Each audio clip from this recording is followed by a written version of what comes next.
কুয়েট শহর থেকে 15 থেকে 20 কিলোমিটার দূরে ছোট্ট একটি সবুজ উপত্যকা ওরক। একটি পাহাড়ি ঝর্ণা বয়ে যাচ্ছে উপত্যকার ঠিক মাঝ দিয়ে। বিভিন্ন ফলের গাছগাছালিতে ছেয়ে আছে উপত্যকাটা। চারিদিক ঘিরে আছে পাহাড়ের গায়ে চির সবুজ বন, আকর্ষণীয় পিকনিক স্পট। সেই ঝর্ণাতেই ট্রাউট এবং অন্যান্য জাতের মাছ পাওয়া যায়। বাঙালিরা সুযোগ পেলেই মাছ আনায় ওরক থেকে। আমরা ব্যাচেলার বয়স প্রায় গাড়ি ভর্তি করে মাছ নিয়ে এসে ইচ্ছে মতো যে কোনো ভাবে শরণাপন্ন হই টাটকা মাছ ভাতের স্বাদ মেটাতে। হইচই করে তৃপ্তি মিটিয়ে খাওয়া শেষ করে আমরা আবার ড্রয়িং রুমে এসে বসলাম। খাবার সুযোগে সবকিছু ভেবে নিয়ে আমার অনুরোধের জবাবটা ঠিক করে নিয়েছিলেন মেজর মালিক। সোফায় বসে সিগারেটে একটা সুকটান দিয়ে মেজর মালিক বললেন, well, I admire your courage. আমি নিশ্চয়ই তোমাদের যথাসাধ্য সাহায্য করব। শুধু অনুরোধ, এই ব্যাপারটা আমার এবং তোমাদের মধ্যে সীমাবদ্ধ থাকবে। আমি জবাব দিলাম, definitely sir, we give you our words. আমি বললাম, আমরা জোগাড় করেছি। মেজর মালিক জিজ্ঞাসা দৃষ্টি মেলে তাকাতেই তাড়াতাড়ি বললাম, not for my regiment, from elsewhere. স্বস্তির নিঃশ্বাস ফেলে হাত ছেড়ে যেন বাঁচলেন মেজর মালিক। তিনি বললেন, then bring them to me tomorrow. আমি বললাম, নট টুমরো, এখনই ম্যাপ শিটস গুলো দিয়ে যাচ্ছি আপনাকে, কাল এসে নিয়ে যাব। মতিকে পাঠালাম গাড়ি থেকে ম্যাপ শিটস গুলো নিয়ে আসার জন্য। সেগুলো নিয়ে মতি ফিরে এলো।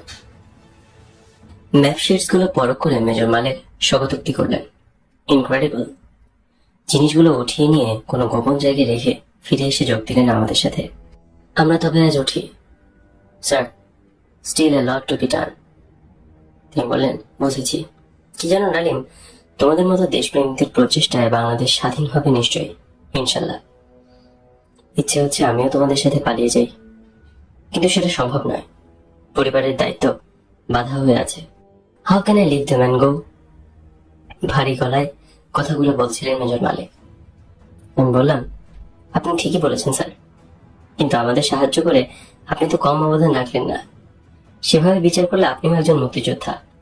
আমরা বেঁচে থাকলে আপনার এই অবদানের কথা দেশবাসী জানবে।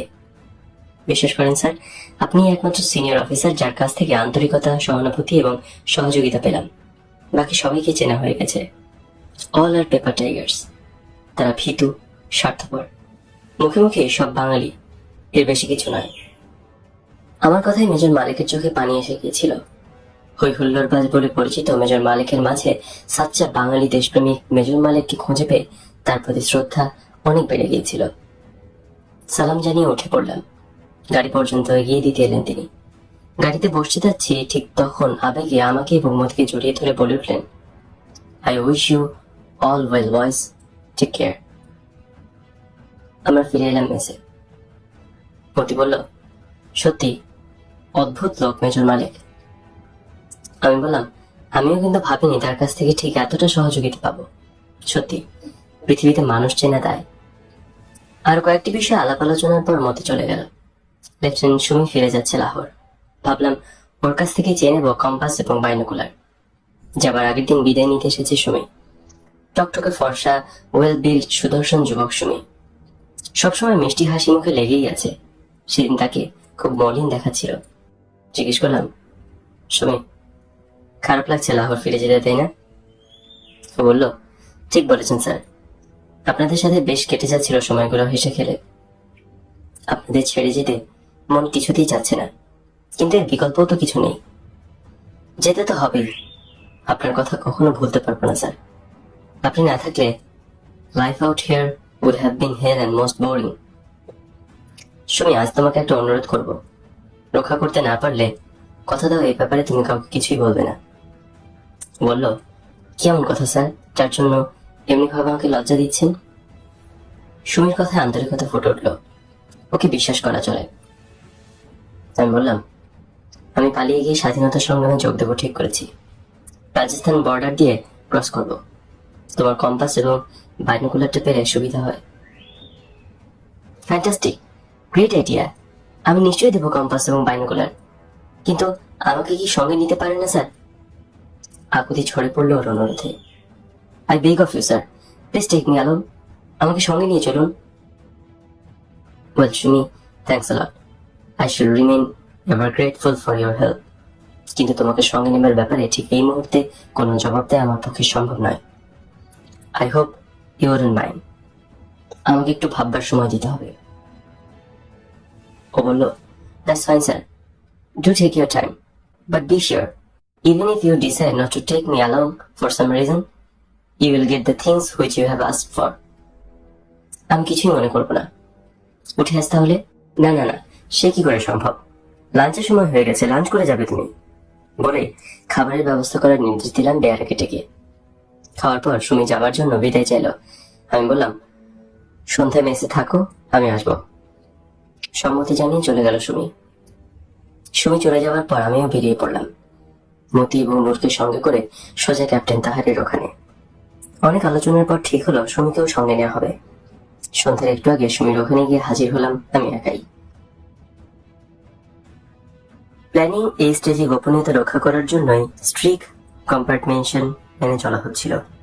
নিড টু নো বেসিসে যোগাযোগ রক্ষা করে চলছিলাম এমন অতি সতর্কতার সাথে। সুমি আমার অপেক্ষা করছিল। ঘরে ঢুকে দেখি ওর ব্যাকম্যান সবকিছু গোছগাছ করছে।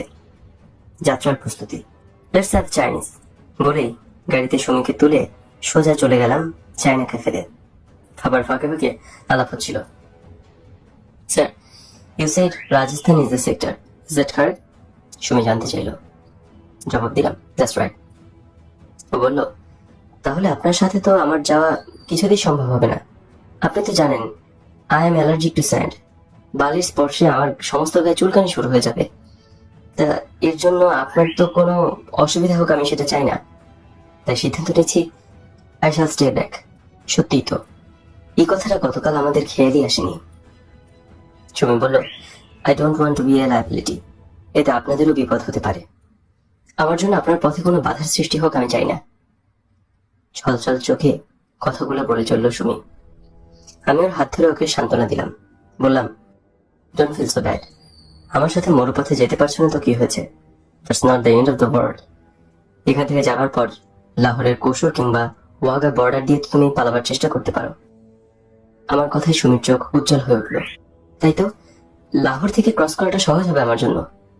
I promise you sir, Lahore পৌঁছেই পালাবার চেষ্টা করব, যে করি হোক না কেন। আমি বললাম, নিশ্চয়ই করবে। আমি পরম করুণা আমার কাছে দোয়া করি যাতে তুমি তোমার প্রচেষ্টায় সফল হও। দুজনে ফিরে এলাম সুমির মেসে। সমস্ত মেসটাই ঘুমিয়ে পড়েছে। একে অপরকে জড়িয়ে ধরলাম। Sumi, thanks a lot once again for all that you have done for me. আমার জন্য দোয়া করো। বেঁচে থাকলে স্বাধীন বাংলাদেশে দেখা হবে ইনশাল্লাহ। Otherwise good luck and good bye my friend. আবেগ এবং বিচ্ছেদের অনুভূতি সব মিলিয়ে চোখে পানি এসে গিয়েছিল নিজের অজান্তেই। সুমি ধরা গলায় বিদায় জানল। স্যার, খোদা হাফেজ। টেক কেয়ার স্যার, মে আল্লাহ বি উইথ ইউ। সুমির টিকার চাইতে পারলাম না। দ্রুত পায়ে গাড়ির দরজা খুলে ভেতরে ঢুকে বসলাম। ইঞ্জিনে স্টার্ট দিয়ে ঝড়ের বেগে গেট দিয়ে বেরিয়ে এলাম। রিয়ার ভিউ মিররে দেখলাম সুমি তখনও পর্চে দাঁড়িয়ে হাত নাড়ছে। এই পর্যন্ত সবকিছুই ঠিক মতো এগোচ্ছিল। হঠাৎ করে ঘটল প্রথম বিপর্যয়। আকস্মিকভাবে ক্যাপ্টেন তাহিরের বদলির অর্ডার এসে গেল। অ্যাবোটাবাদে বেলুচ সেন্টারে তার পোস্টিং হয়েছে। অবিলম্বে তাকে যোগদান করতে হবে। খবরটা পেয়ে মতি, নূর এবং আমি ছুটে চলে গেলাম তার কাছে। ম্যাচ পৌঁছাতেই তিনি জানালেন কালই তাকে বাই এয়ার চলে যাওয়ার নির্দেশ দেওয়া হয়েছে। এ কি বিভ্রাট! কি করবো এখন আমরা? জবাবে ক্যাপ্টেন তাহির বললেন, ইটস ওকে। এই অবস্থায় তোমাদের সাথে আমার যাবার কোনো সম্ভাবনা নেই। But so what? আমি আবোটাবাদ থেকে পালাবার চেষ্টা করব। তোমরা তোমাদের প্ল্যান অনুযায়ী এগিয়ে যাও, তবে যত তাড়াতাড়ি সম্ভব প্ল্যান এক্সিকিউট করতে হবে।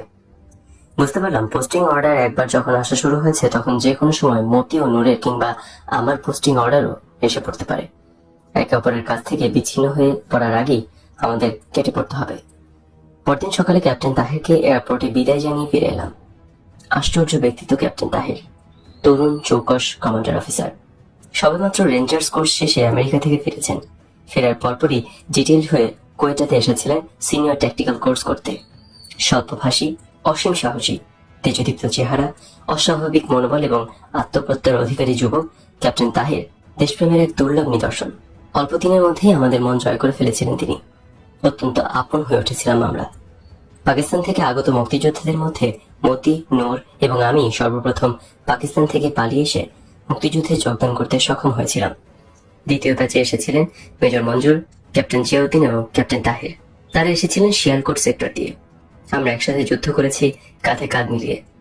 স্বাধীনতার সংগ্রামকালে এবং পরবর্তীকালে বাংলাদেশের গণমানুষের মুক্তির সংগ্রামে বীর মুক্তিযোদ্ধা কর্নেল তাহিরের নিঃস্বার্থ অবদান এবং আত্মত্যাগের ইতিহাস সর্বজন বিদিত।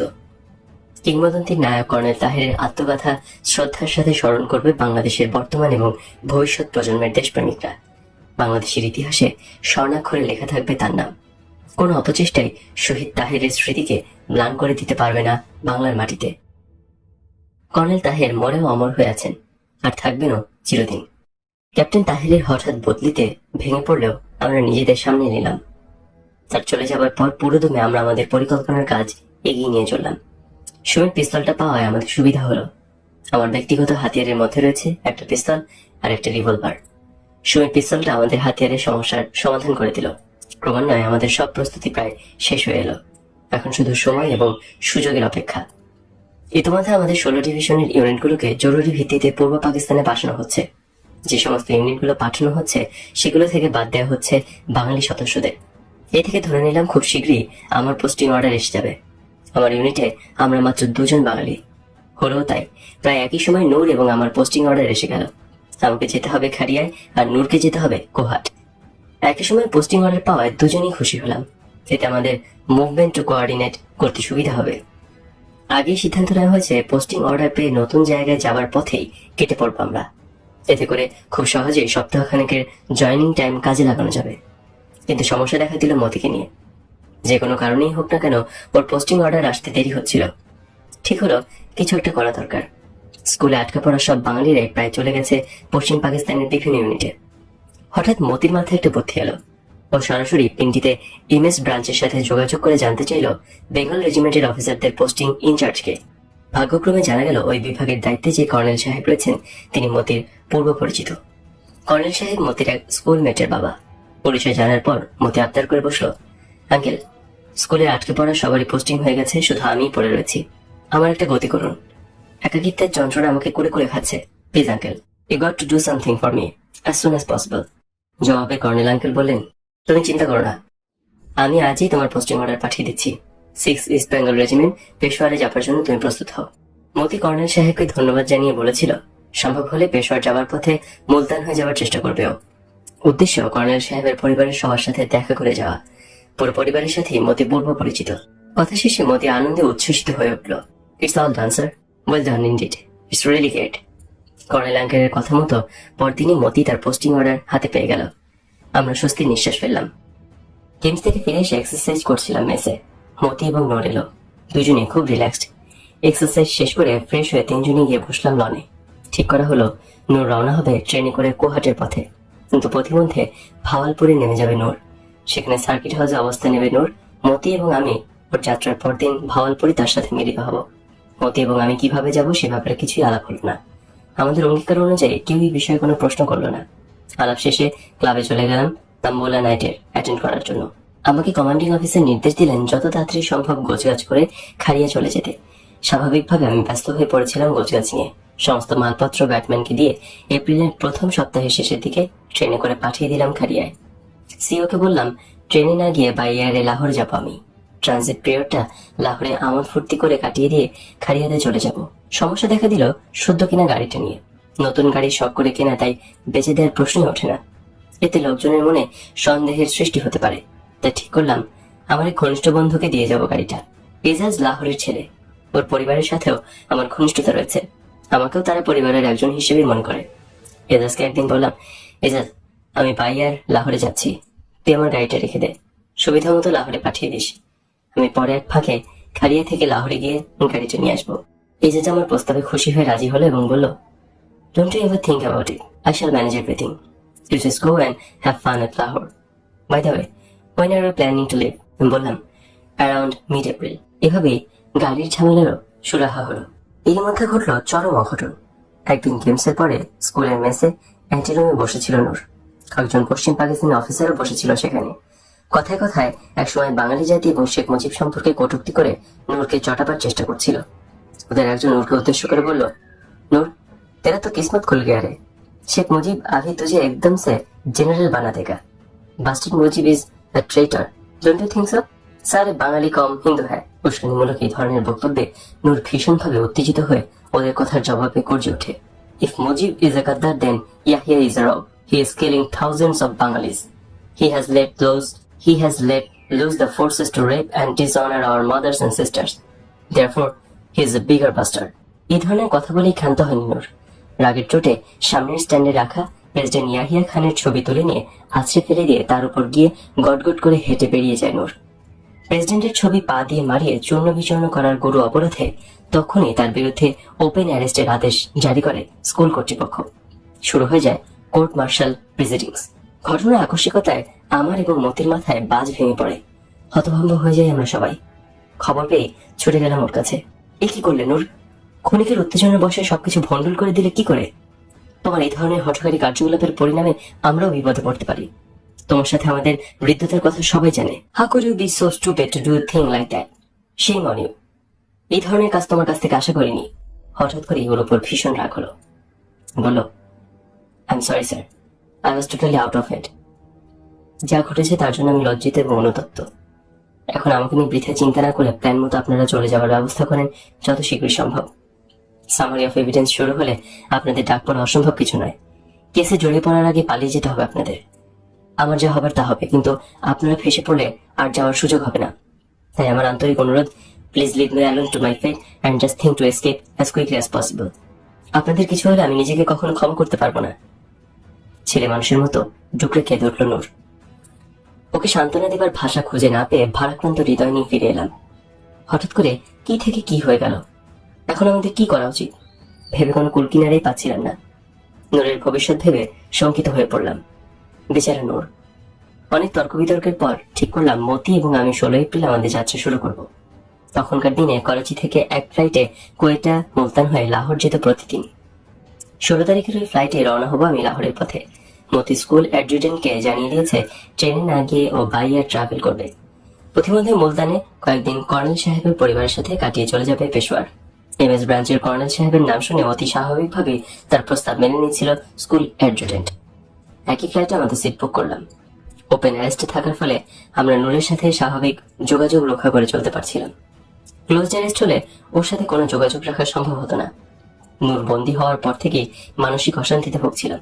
ওকে বিপদের মধ্যে ফেলে রেখে চলে যেতে মন কিছুতেই সায় দিচ্ছিল না। ঘুরে ফিরে শুধু একটা কথাই মনে হচ্ছিল, কোনো মতে কি নূরকে উদ্ধার করে আমাদের সাথে নিয়ে যাওয়া যায় না? অনেক চিন্তার ভাবনার পর একটা উপায় আমার মাথায় এলো। 15 তারিখ সকালে গিয়ে উপস্থিত হলাম মতির মেসে। গিয়ে দেখি মতির ঘর একদম খালি। বুঝলাম মতি তার মালপত্র ব্যাটম্যানের সাথে পাঠিয়ে দিয়েছে ইতিমধ্যে। বাথরুমে গোসল করছিল মতি। অল্পক্ষণ পরই মতি পেরিয়ে এলো। কি ব্যাপার স্যার, এত সকালে আপনি? আমি বললাম, একটা বিশেষ ব্যাপারে আলাপ করতে এলাম। মতি, তুমি ভালো করে জানো নূরের বন্দী হওয়ার পর থেকে আমি ভীষণভাবে মানসিক অশান্তিতে ভুগছি। সর্বক্ষণ ওকে নিয়েই ভাবছি। সে বলল, নূরের বিষয়ে কিছু কি?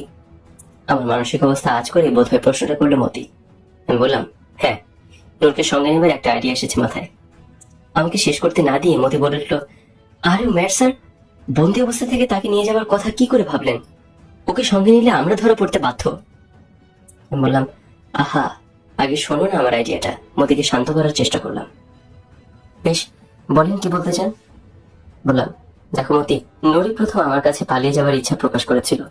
মানছি হঠাৎ করেও একটা ভুল করে ফেলেছে। মানুষ মাত্রই ভুল করতে পারে। তাছাড়া ও ভবিষ্যতে একটু ভেবে দেখো। এই অবস্থায় ওকে অসহায় একা ফেলে রেখে যেতে বিবেকে বাঁচছে। ওকে ফেলে রেখে যাওয়াটা আমি কিছুতেই মেনে নিতে পারছি না। But then how? প্রশ্ন মতির। আমি বললাম, শোনো মন দিয়ে, আমি ওর জন্য 3 দিনের অ্যাটেন্ডেন্স সিক ইন কোয়ার্টার্স জোগাড় করে আজই ওকে রওনা করিয়ে দিতে চাই ভাওয়ালপুরের উদ্দেশ্যে। ওখানে পৌঁছে সে অপেক্ষা করবে আমাদের জন্য। আমাদের পরবর্তী পদক্ষেপ সম্পর্কে ওকে কিছুই বলা যাবে না। শুধু এতটুকুই বলা যাবে, আগামীকাল ভাওয়ালপুর স্টেশনে ওর সাথে নির্ধারিত সময় আমাদের দেখা হবে। সময় দুপুর 2টা থেকে 3টার মধ্যে। That's all. এই ব্যাপারে কোনো প্রশ্ন না করে ও যদি যেতে রাজি হয় তবে let's take him. If at all something goes wrong with him on his way, even then we will be safe, as he wouldn't be in a position to reveal anything about our route or the next step, and thus our secret will not be compromised. What do you say? ঠিক আছে, বুঝলাম আপনার প্ল্যানে যুক্তি আছে, কিন্তু অ্যাটেন্সি জোগাড় করবেন কি করে? প্রশ্নমতি। First of all, tell me, do you agree or not to take him with us on principle? সে বলল, well, it is still risky but I shall buy it, জবাবে বলল মতি। আনন্দে মতিকে জড়িয়ে ধরে বললাম, thanks, you are really great মতি।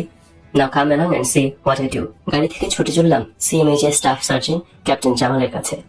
আমি যখন ঢাকা কলেজের ছাত্র তখন ঢাকা মেডিকেল কলেজে পড়তেন জামাল। ছাত্র রাজনীতি করার সুবাদে পরিচয় হয় আমাদের, সেই পরিচয় আর্মিতে যোগদানের পর আরো ঘনিষ্ঠ হয়। বয়সে ক্যাপ্টেন জামাল আমার চেয়ে কিছুটা বড় হলেও আমরা একে অপরকে তুমি বলেই সম্বোধন করতাম। সিএমএইচে আউট পেশেন্টে গিয়ে দেখি জামাল রোগী দেখে খুবই ব্যস্ত। এক ফাঁকে এগিয়ে এসে বলল, কি বন্ধু, হাসপাতালে কেন? বসো, কিছুক্ষণ একটু হালকা এলোই। জবাবে বললাম, না দোস্ত, বসনের সময় নেই, খুব একটা জরুরি কামে আইছি। বলল, কল তাইলে? মতিকে সংক্ষেপে পরিচয় করিয়ে দিয়ে বললাম, কাল যাইতেছি, দেখা না করে গেলে তো আমার কাটতে ফেলে, তাই খোদা হাফিজ কইতে এলাম। কিন্তু দোস্ত, যাওয়ানোর আগে একটা শেষ আবদার লয়ে আইছি। নূরের লেখা 3 দিনের অ্যাটেন্ডেন্সি লেখা দাও, বেচারার মন মেজাজ খুবই খারাপ। নূরের ঘটনা কুয়েটের সব বাঙালির মনে সমবেদনার উদ্রেক করেছিল। অনেকেই ওর প্রতি ছিল সিম্প্যাথেটিক। ক্যাপ্টেন জামাল ছিল তাদেরই একজন। মুহূর্তে নির্দ্বিধায় এর একটা চিট প্যাডে লিখে সে আমার হাতে ঝুলিয়ে দিল। লিখে সেটা আমার হাতে দিয়ে জামাল বলল, এরই মধ্যে একদিন সময় করে জামানে দেখতে রে। কইও তারে, পোলাটা খামাখা নিজের কি বিপদে না ফেলাইছে আল্লাহ জানে। ইয়াং ব্লাড, খুনকে গার্মি, বুঝলা বন্ধু? অনেকটা আফসোস করেই বলছিল কথাগুলো জামাল। বললাম, ঠিক কইছে দোস্ত, এখন তাহলে যাই। ভাবিলে বুঝাই কইও সময়ের অভাবে দেখা করতে পারলাম না। বুঝতেই তো পারো কি তাড়াহুড়োর মধ্যে আইছি। আল্লাহ হাফেজ। বিদায় জানিয়ে বেরিয়ে এলাম। বিকাল 3:30 বোলান এক্সপ্রেসে তুলে দিতে হবে নূরকে। লাঞ্চ সেরে মতি এবং আমি চলে গেলাম সোজা নূরের মেসে। গিয়ে দেখি নূর লুঙ্গি পরে খালি গায়ে শুয়ে আছে। গেট আপ ইউ লেজি বাম। আওয়াজ পেয়ে চোখ খুলে লুঙ্গি বাঁধতে বাঁধতে উঠে বসলো নূর। আমি বললাম, বিনা প্রশ্নে আমার কথা মেনে নিতে রাজি থাকলে তোমাকে সঙ্গে নিয়ে পালাতে পারি। বলো রাজি। আমার কথার বলার ধরনে প্রথমে কিছুটা ভড়কে গেছিল নূর, কিন্তু পরক্ষণে নিজেকে সামাল নিয়ে বলল, কিন্তু। আমি বললাম, কেন কিন্তু নয়, সময় নষ্ট না করে বলো রাজি। দৃঢ়তার সঙ্গে জিজ্ঞেস করলাম আবার। সে বলল, রাজি। বললাম, বেশ, এবার শোনো মনোযোগ দিয়ে। You have 3 days at NC. Means complete bed rest, okay? Send this sheet to the adjutant, throw your Batman, then give him duty for 3 days. Call him now and do as I said. নূর তখনই তার ব্যাটম্যানকে ডেকে তাকে নির্দেশ দিল চিটটা অ্যাডজুটেন্টের কাছে পৌঁছে দিয়ে ছুটিতে বাড়ি চলে যাবার জন্য। অপ্রত্যাশিতভাবে একসাথে 3 দিনের ছুটি পেয়ে ব্যাটার 32 দাদার বন্ধই হচ্ছিল না। খুশির ঠালায় গদগদ হয়ে লম্বা একটা স্যালুট মেরে ছুটে চলে গেল হুকুম তামিল করতে।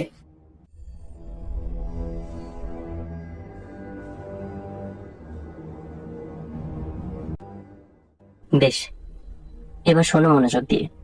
You have 3 days at NC. Means complete bed rest. Okay? Send this sheet to adjutant, throw your Batman, then give him duty for 3 days. Call him now and do as I said. এবার কাপড় পরে তৈরি হয়ে নাও। একটা হ্যান্ডব্যাগে 2 প্রস্ত extra change ভরে নাও, জলদি করে। তোমাকে বোলান এক্সপ্রেস ধরতে হবে। লাহোর পর্যন্ত টিকিট থাকবে, কিন্তু ভাওয়ালপুরে তুমি নেমে যাবে। সেখানে সার্কিট হাউসে অবস্থান নেবে তুমি। আগামীকাল দুপুর 2টা থেকে 3টার মধ্যে ভাওয়ালপুর স্টেশনে আমরা মিলিত হবো ইনশাল্লাহ। ভাওয়ালপুর পৌঁছে একটা কাজ করতে হবে তোমাকে।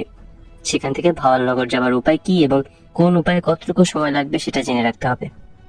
All the way you will believe like an army officer traveling to your place of position at Bhalgar. Am I clear? সে বলল, yes sir. বলে ছোট একটা হ্যান্ডব্যাগে অতি প্রয়োজনীয় সবকিছু গুছিয়ে নিয়ে নূর তৈরি হয়ে নিল। ওকে গাড়িতে তুলে নিয়ে আমরা ছুটলাম রেলওয়ে স্টেশনে। বোলান এক্সপ্রেস প্ল্যাটফর্মে দাঁড়িয়েছিল। একটা ফার্স্ট ক্লাস কুপেতে নূরের জন্য একটা সিট রিজার্ভ করা হলো। নির্দিষ্ট কামরায় উঠে বসলাম আমরা। পকেট থেকে 5,000 টাকা, একটা পিস্তল এবং 25টা গুলি নূরের হাতে তুলে দিলাম। কোনো কথা না বলে সেগুলো ব্যাগে ভরে রাখলো নূর। কিছুক্ষণ পর গাড়ি ছাড়ার ঘন্টা এবং হুইসেল দুটোই বেজে উঠল। নূরকে জড়িয়ে ধরে বললাম, take care, see you tomorrow, খোদা হাফেজ। গাড়ি নড়ে উঠল।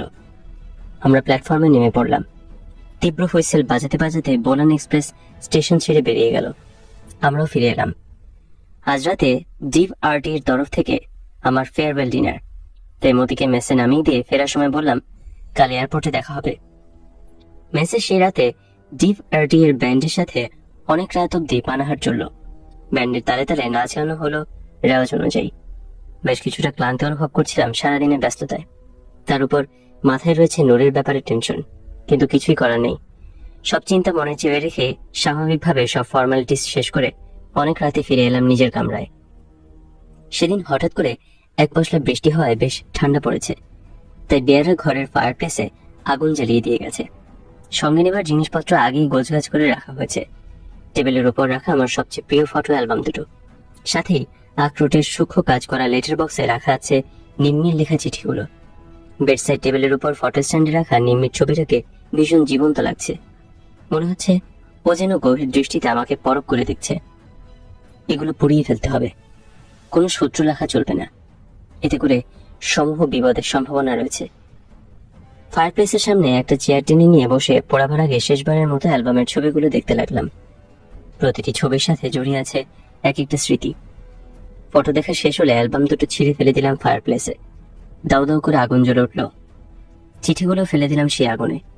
মুহূর্তে আগুনের লেলিহান শিখা গ্রাস করে নিল সব। কষ্টে বুকটা ফেটে যাচ্ছিল। সযত্নে তুলে রাখা এতদিনের অমূল্য সম্পদগুলোকে এভাবে বিসর্জন দিতে হবে সেটা কখনো ভাবিনি। আগুনের দিকে চেয়েছিলাম, দু চোখ বেয়ে নিজের অজান্তেই পানি গড়িয়ে পড়ছিল। অতীতের স্মৃতিতে তলিয়ে গেলাম আমি। মনে পড়ে গেল নিম্মির সাথে আমার প্রথম পরিচয়ের কথা। রিয়াজুল ইসলাম চৌধুরী বাপ্পির বোন নিম্মি। বাপ্পি আমার ঘনিষ্ঠতম বন্ধুর একজন। আমি, স্বপন, টুটু, হায়দার, বাপ্পি একে অপরের হরিহর আত্মা। ছুটিতে ঢাকা এলে 24 ঘন্টা একসাথে থাকা, খাওয়া, হই হুল্লোড় করে সময় কাটতো আমাদের। কখনো সিনেমা, কখনো পিকনিক, নয়তো শিকার। এভাবেই আনন্দে কেটে যায় আমাদের সময় ঝড়ের বেগে। এসব কিছু ভালো না লাগলে চলে যাই সিলেটের চা বাগানে, কাপ্তাই, রাঙামাটি কিংবা কক্সবাজার টেকনাফ। 1968 সালের ফেব্রুয়ারিতে ছুটিতে ঢাকা এসেছি। হইচই করে কেটে যাচ্ছিল সময়। একদিন হায়দার খবর নিয়ে এলো যমুনার চরে মৌসুমী পাখির আগমন ঘটেছে প্রচুর, তাই শিকারে যেতে হবে। শিকারের প্রতি একটা অদ্ভুত নেশা ছিল হায়দারের।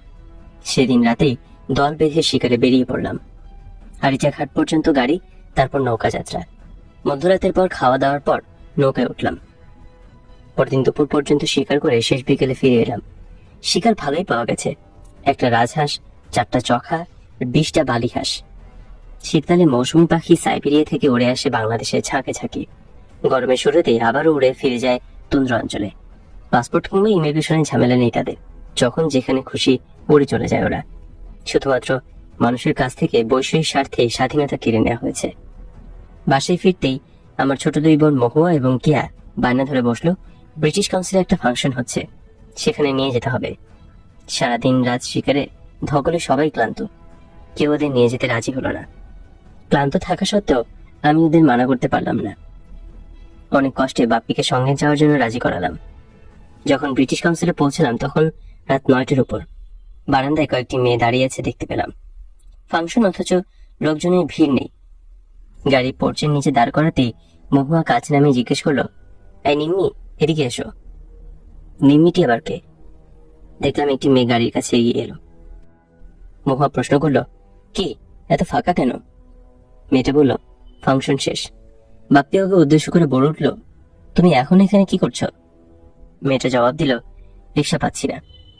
মহুয়াই পরিচয় করিয়ে দিল, ভাইয়া, নিম্মি বাপ্পি ভাইয়ার বোন, আমাদের হলিক্রসে পড়ে। বাপ্পিদের বাসায় যাওয়া আসা থাকলেও নিম্মির সাথে আগে পরিচয়ের সুযোগ হয়নি। মহুয়া অনুরোধ জানালো, চলো না ভাইয়া, নিম্মিকে নামিয়ে দিয়ে আসি, ফাংশন যখন আর দেখাই হলো না। বেশ, চলো। নিম্মিকে গাড়িতে তুলে নিয়ে বাপ্পিদের বাসার দিকে রওনা দিলাম। উজ্জ্বল শ্যামবর্ণের একহারা গরনে নিম্মি কেয়া মহুয়ার সাথে পেছনের সিটে বসেছে, বাপ্পি আমার পাশের সিটে। রিয়ার ভিউয়ে মিররে নিম্মিকে পরিষ্কার দেখা যাচ্ছিল। দেখলাম সুন্দর ফিগারের অধিকারিণী নিম্মি দেখতে আকর্ষণীয় এবং মিষ্টি। সবচেয়ে আকর্ষণীয় তার চুল। ঘন কালো চুলের একটা অসাধারণ মোটা বেনি হাঁটু ছাড়িয়ে প্রায় গোড়ালির কাছ অব্দি ঝুলছে। হাল ফ্যাশনে বাঙালি মেয়েদের এই ধরনের ঘন কালো চুল খুব একটা দেখা যায় না। গাঢ় নীল রঙের বুটিদার কামিজ এবং চুড়িদার পায়জামা পরেছিল নিম্মি। কথা বলার ধরনও বেশ আন্তরিক। সবকিছু মিলিয়ে প্রাণবন্ত উচ্ছল প্রকৃতির নিম্মিকে প্রথম দেখাতে ভালো লাগলো। সেই ভালো লাগা থেকেই ভালোবাসা। আশ্চর্য হয়েছিলাম নিজেই। স্কুল, কলেজ, ভার্সিটি জীবনে শুধুমাত্র লেখাপড়ার জন্যই নয়, বিভিন্ন কারণে বেশ নামডাক ছিল বরাবরই। এক নামে পরিচিত ছিলাম বিভিন্ন মহলে। মেয়েদের সাথে মেলামেশার অবাধ সুযোগ হয়েছে ছোটকাল থেকেই, কিন্তু প্রেম টেমের ধার ধরেনি কখনো। দু একটা প্রেমপত্র, গল্পের বই আদান প্রদানের মাধ্যমে হাতে এসে পৌঁছায়নি তাও নয়, কিন্তু সেগুলো মনে তেমন একটা দাগ কাটতে সক্ষম হয়নি। ঘটনাগুলো নেহায়েত বোকামি এবং ন্যাকামি মনে হয়েছে সবসময়। অবশ্য পছন্দ না হলেও প্রত্যক্ষ অথবা পরোক্ষভাবে অনেক বন্ধু বান্ধবকে নানাভাবে সাহায্য করতে হয়েছে এই পর্যন্ত ক্ষেত্র বিশেষে। ছাত্র রাজনীতি, খেলাধুলা, গান বাজনা, নাটক, সমাজসেবা ইত্যাদি নিয়ে মেতে থাকাটাই আমার পেশা ছিল। তাই মেয়েদের ব্যাপারে ধ্যান দেবার সময়টা ছিল না মোটেও। কাউকে দেখে তেমন ভাবে আকর্ষণও বোধ করিনি কখনো। সেই আমি কিনা প্রথম দেখার ভালো লাগা একেবারে ভালোবাসে করে ফেললাম। এমনটি বোধহয় হয়, যাকে ভালো লাগে তাকে প্রথম দেখাতেই ভালো লাগে। প্রথমে নিজেকেই বিশ্বাস করতে পারছিলাম না, হয়তোবা ক্ষণিকের মোহ, কিন্তু না, এ তো মোহ নয়। এরপর যতই দিন গেছে নিম্মির প্রতি আকর্ষণ বেড়েছে আমার। গভীর হয়েছে আমাদের ভালোবাসা, এক অদ্ভুত অনুভূতি। প্রতিদিনই নিম্মিও সবটুকু মন উজাড় করে ভালোবেসেছে আমাকে। তার পবিত্র, আন্তরিক এবং নিঃস্বার্থ ভালোবাসার গভীর অতলে তলিয়ে গেছি আমি। নিম্মি তার প্রথম যৌবনের কুমারী মনের সবটুকু মাধুর্য বিলিয়ে দিয়ে একান্ত বিশ্বাসে আমাকে স্বীকার করে নিয়েছিল তার ভালোবাসার মানুষ হিসেবে। আমি স্থান পেয়েছিলাম তার মনের মণিকোঠায়। আমি ধন্য হয়েছি তার ভালোবাসা পেয়ে। আমাদের ভালোবাসাকে সানন্দে গ্রহণ করে নিয়েছেন দুই পরিবারের সবাই, বিশেষ করে গুরুজনরা। খুশি হয়েছে বন্ধু বান্ধবরা। এবার ছুটি থেকে ফেরার আগে আমাদের বিয়ের ব্যাপারেও সব ঠিকঠাক হয়ে গেছে। এ বছরের শেষে কিংবা আগামী বছরের প্রথম দিকে আমাদের বিয়ে হবে ঠিক হয়েছে। কিন্তু হঠাৎ করেই দৈবচক্রে সবকিছু ওলটপালট হয়ে গেল। ভবিষ্যৎ হয়ে উঠল অনিশ্চিত। ঢাকা থেকে ফিরে আসার পর কোনো চিঠিপত্রই পাইনি ওর কাছ থেকে। জানি না ঠিক এই মুহূর্তেও কোথায়, কি অবস্থায় আছে। নিম্মির বাবা জনাব রফিকুল ইসলাম চৌধুরী 1969 সাল থেকে কলকাতায় পাকিস্তান দূতাবাসে কূটনৈতিক হিসেবে পোস্টেড আছেন। তিনি নিম্মির ছোট বোন মানুকে নিয়ে কলকাতাতেই থাকেন। খালাম্মা মানে নিম্মির আম্মা, বাপ্পি, নিম্মি এবং নিজের পড়াশোনার জন্য ঢাকাতেই থাকে অনেকটা বাধ্য হয়ে। ছুটি ছাটায় কলকাতায় যান মানুষদের দেখে আসতে। আব্বা, মহুয়া, কেয়া, স্বপন, হায়দার, টুটু, বদি, ওদেরও কোনো খবরাখবর নেই। কিন্তু আমার বিশ্বাস জাতির এই ক্রান্তিলগ্নে ওরা কিছুতেই হাত পা গুটিয়ে বসে থাকবে না। ওরা নিশ্চয়ই জনগণের সাথে প্রতিরোধ সংগ্রামে যোগ দিয়েছে। আমি যে ঝুঁকিপূর্ণ পদক্ষেপ নিয়ে অনিশ্চিত ভবিষ্যতের পথে পাড়ি জমাচ্ছি, তার জন্য একজন পদস্থ সরকারি অফিসার হিসেবে তার এবং পরিবারের অন্যান্য সদস্যদের উপর অভিসম্পাত নেমে আসতে পারে। পাক বাহিনীর অত্যাচারের শিকারেও পরিণত হতে পারেন তারা। কথাটা ভেবে মনটা হঠাৎ করে দুর্বল হয়ে পড়ল। ব্যথায় বুকটা ভারী হয়ে উঠল। কিন্তু না, এই পর্যায়ে এমনভাবে দুর্বল হওয়া চলবে না। সবকিছুর বিনিময়ে, এমনকি জীবনের পরোয়া না করে মুক্তিযুদ্ধে যোগদানের সিদ্ধান্তে অটল থাকতেই হবে। ব্যক্তি, গোষ্ঠী, পারিবারিক সব স্বার্থ থেকে দেশ এবং জাতির স্বার্থ অনেক বড়। সেই প্রশ্নে কোনো আপোষ করা চলবে না কিছুতেই। আমার এই সিদ্ধান্তের ফলে কারো কিছু হলে দুঃখ পাবো, কিন্তু জাতীয় প্রয়োজনে কোনো অবদান রাখতে না পারলে নিজের কাছে নিজেই হেয় হয়ে যাব। কাপুরুষতার গ্লানি নিয়ে বেঁচে থাকতে হবে সারা জীবন। ইতিমধ্যে অনেক দিনের জমানো স্মৃতি নির্দেশনাগুলো সব পুড়ে ছাই হয়ে গেছে। সারাদিনের ক্লান্তি ছড়িয়ে পড়েছে সমস্ত শরীরে। আগামীকাল ভোর 7টায় এয়ারপোর্টে যেতে হবে। তাই স্লথ গতিতে উঠে পড়ে বিছানায় গা এলিয়ে দিয়ে বাতি নিভিয়ে দিলাম। পরদিন ভোর 6টায় অভ্যাস মতো ঘুম ভেঙে গেল। মেস ওয়েটার বেডটি দিয়ে গেল। বেডটি শেষে প্রাতক্রিয়া সম্পন্ন করে শেষবারের মতো ডাইনিং হলে গেলাম নাস্তার জন্য। হেড ওয়েটার ফিদা খান নিজেই সমাদর করে নিজের তদারকিতে নাস্তা করালো। নাস্তা শেষে বয়, বাবুর্চি, ওয়েটার এবং হেড ওয়েটার সবাইকে বকশিশ দিয়ে তাদের কাছ থেকে বিদায় নিয়ে এলাম। মেসের সামনের কার পার্কে গাড়িতে ভরে গেছে। ডিভ আরটির প্রায় সব অফিসারই জমায়েত হয়েছে আমাকে এয়ারপোর্টে সি অফ করার জন্য। ওদের আন্তরিকতা আমাকে বিহ্বল করে তুলেছিল। সামরিক জান্তার পাশবিকতা আর এদের বন্ধুসুলভ আন্তরিকতায় কত তফাৎ। ভাবছিলাম, আজ ইয়াহিয়া খান এবং তার দোসররা রাজনৈতিক ফায়দা লুটার জন্য পূর্ব পাকিস্তানে অত্যাচারের যে স্টিম রোলার চালিয়ে যাচ্ছে, তার প্রতি নিশ্চয়ই পশ্চিম পাকিস্তানের সাধারণ মানুষের কতটুকু সমর্থন রয়েছে। সময় হয়ে এলো। আমার সিও মিয়া হাফিজ এসে বললেন, Sharif, it's time, let's go. Yes sir বলে যারা এয়ারপোর্টে যাবে না তাদের সবার কাছ থেকে বিদায় নিয়ে কর্নেল হাফিজের পাশে গাড়িতে উঠলাম। তিনি গাড়িতে স্টার্ট দেবার সাথে সাথে যারা যারা যাবার তারা সবাই যার যার নির্দিষ্ট গাড়িতে উঠে বসলো। কাফেলা চলল এয়ারপোর্টের দিকে। মিনিট 20 মধ্যেই এয়ারপোর্ট পৌঁছে গেলাম। মতি আমার আগেই পৌঁছে চেকিং করে অপেক্ষা করছিল। আরে মতি, তুমি এখানে? ইচ্ছে করে এই প্রশ্নটা করলাম। মুলতান যাচ্ছি, পেশোয়ারের পথে, জবাবে বলল মতি। I see, that's good. প্লেনে তাহলে গল্প করে সময়টা ভালোই কাটবে, আমি বললাম। চেকিং পর্ব শেষ করে সবার সাথে কথাবার্তা বলছিলাম, হঠাৎ দেখি ডিপ আর্টের কমান্ডার ব্রিগেডিয়ার বাদশাহ এয়ারপোর্টে অপ্রত্যাশিতভাবে এসে হাজির। ব্রিগেডিয়ার বাদশাহ আমাকে এই ইয়াং গুড গার্নার অফিসার হিসেবে খুবই স্নেহ করতেন। ব্রিগেডিয়ার বাদশাহ জাতিতে পাঠান। তিনি এগিয়ে আসতে আমরা সবাই স্যালুট করে দাঁড়ালাম। আলাকা শরীফ, तुम हमको छोड़कर जा रहे हो, इसलिए हमें दुख है, लेकिन यही जिंदगी है बेटा। नया यूनिट में अच्छा रहना और खुश रहना, यही मेरे दुआएं हैं। পিতৃসুলভ ব্রিগেড কমান্ডারের কথাগুলো মনে দাগ কেটেছিল। বোর্ডিং এর ঘোষণা হলো। সবার সাথে কোলাকুলি করে বিদায় নিলাম।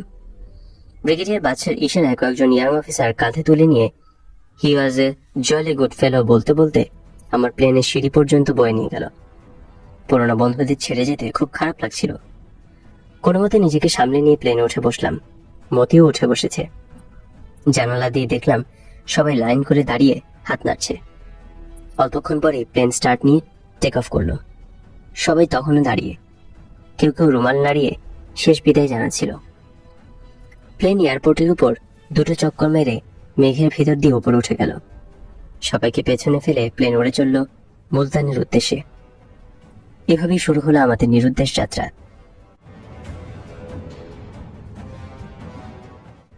ঘন্টা দেড়েকের মধ্যে আমাদের বহনকারী ফোকার ফ্রেন্ডশিপ বিমানটি মুলতান এয়ারপোর্টে অবতরণ করলো। প্লেন থেকে বেরোতে মুখে লাগলো গরম বাতাসের ঝাপটা। কোয়েটার তুলনায় মুলতানের আবহাওয়া অনেক উষ্ণ। ভাওয়ালপুর ভাওয়ালনগরের দিকে উষ্ণতা ক্রমান্বয়ে বৃদ্ধি পাবে। ছোট এয়ারপোর্ট ক্যান্টনমেন্ট এরিয়ার মধ্যে অবস্থিত। প্লেন থেকে অবতরণ করে ট্রানজিট লাউঞ্জে না গিয়ে মতির সাথে সোজা চলে গেলাম অ্যারাইভেলে। ওখানে পিআইএ কাউন্টারে গিয়ে আমার লাহোরে যাওয়া ক্যান্সেল করে দিয়ে বেরিয়ে এলাম এয়ারপোর্ট থেকে। মুলতান শহর এয়ারপোর্ট থেকে প্রায় 5 মাইল দূরে অবস্থিত। একটা ট্যাক্সি ভাড়া করে সোজা চলে এলাম শহরে। কিছু কেনাকাটা করার ইচ্ছা ছিল। Survival kit, first aid box, anti snake bite kit, এগুলো সব সঙ্গে করে আনা হয়েছে। 3 জনের জন্য ডিজার্ট শুজ, 1 বোতল ব্র্যান্ডি, সুইটস, চিংগাম, বিস্কিটস, কিছু ড্রাই ফ্রুটস প্রভৃতি কেনা হলো। তারপর গেলাম সোনার দোকানে। ওখানে 2টো আংটি বানালাম, এক একটা 1.5 ভরি ওজনে। একটাতে খোদাই করলাম এস এবং অন্যটাতে এম। আমি এবং মতি আংটি দুটো পরে নিলাম। কেনাকাটার পাট চুকিয়ে চলে গেলাম রেলওয়ে স্টেশনে। ওখানে গিয়ে জানতে পারলাম 12টার ট্রেন ধরলে 2টো সোয়া 2টোর মধ্যে পৌঁছে যাওয়া যাবে ভাওয়ালপুর। ঠিক করলাম 2 বাঙালির সঙ্গে একসঙ্গে সফর করাটা ঠিক হবে না। সিদ্ধান্ত নেওয়া হলো মতি যাবে ট্রেনে আর আমি যাব বাসে। বাসে করে আমি মতির আগেই পৌঁছে যাব ভাওয়ালপুর। ওখানে স্টেশনে মিলিত হব আমরা।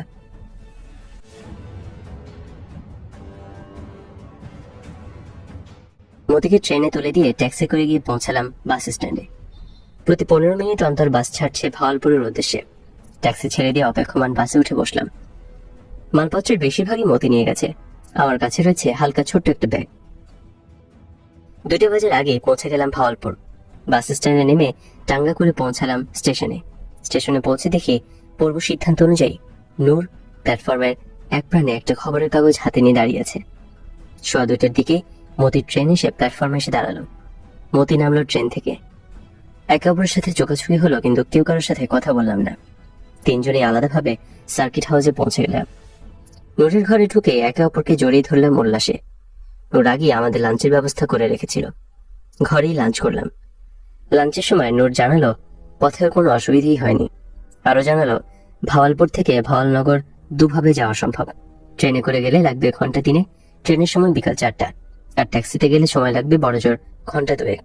ঠিক হলো ট্যাক্সিতেই যাবো, কারণ ভাওয়ালনগর থেকে সন্ধ্যা 7টার দিকে ট্রেন ধরতে হবে আমাদের। প্রতিদিন 2টোই ট্রেন যায় ভাওয়ালনগর থেকে ফোর্ট আব্বাস, একটা সকালে অপরটি সন্ধ্যায়। 7:30টার ট্রেন মিস করলে পুরো রাতটা কাটাতে হবে ভাওয়ালনগরে। সেটা আমাদের জন্য খুবই বিপজ্জনক, কারণ সমস্ত ভাওয়ালনগরটা একটা ক্যান্টনমেন্ট। লোকাল ট্রেনের সময়ের কোনো ঠিক ঠিকানা নেই। কোনো রকম রিস্ক নেওয়া চলবে না। ট্যাক্সিতে গেলে 7:30টার অনেক আগেই পৌঁছে যাব ভাওয়ালনগর। কিছু সময় বিশ্রাম করে বিকাল 4টায় একটা ট্যাক্সি ডাকিয়ে এনে রওনা হলাম ভাওয়ালনগরের উদ্দেশ্যে। সিন্ধি ড্রাইভার, ওকে বললাম 7টার মধ্যে ভাওয়ালনগর পৌঁছে যেতে পারলে বকশিস মিলবে। তরুণ ড্রাইভার জবাব দিল, कोई बात नहीं है साहब, आपको 7 से पहले ही पहुंचा देंगे। উল্কা বেগে ছুটে চলছে ট্যাক্সি। শেফ ইম্পালা গাড়ি। শৌখিন ছোকরা ক্যাসেটে ফিল্মি গান লাগিয়ে দিল। আমরা চুপচাপ বসে গান শুনছিলাম আর ভাবছিলাম ভূত, বর্তমান, ভবিষ্যৎ। একসময় ঝিমুনি এসে গেছিল।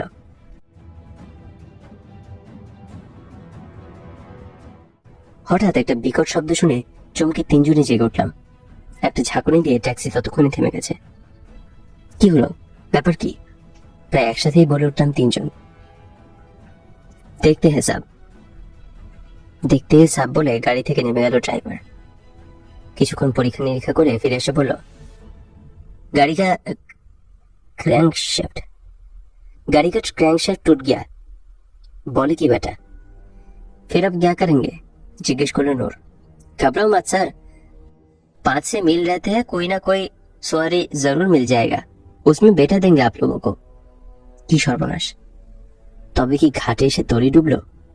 গাড়িটাকে সবাই মিলে ঠেলে রাস্তার সাইডে রাখা হলো। অন্য কোনো গাড়ি না আসা পর্যন্ত কিছুই করার নেই। অপেক্ষা করতে করতে বিকাল গড়িয়ে সন্ধ্যা নেমে এলো। দূরে ভাওয়ালনগরের বাতিগুলো একসময় জ্বলে উঠল।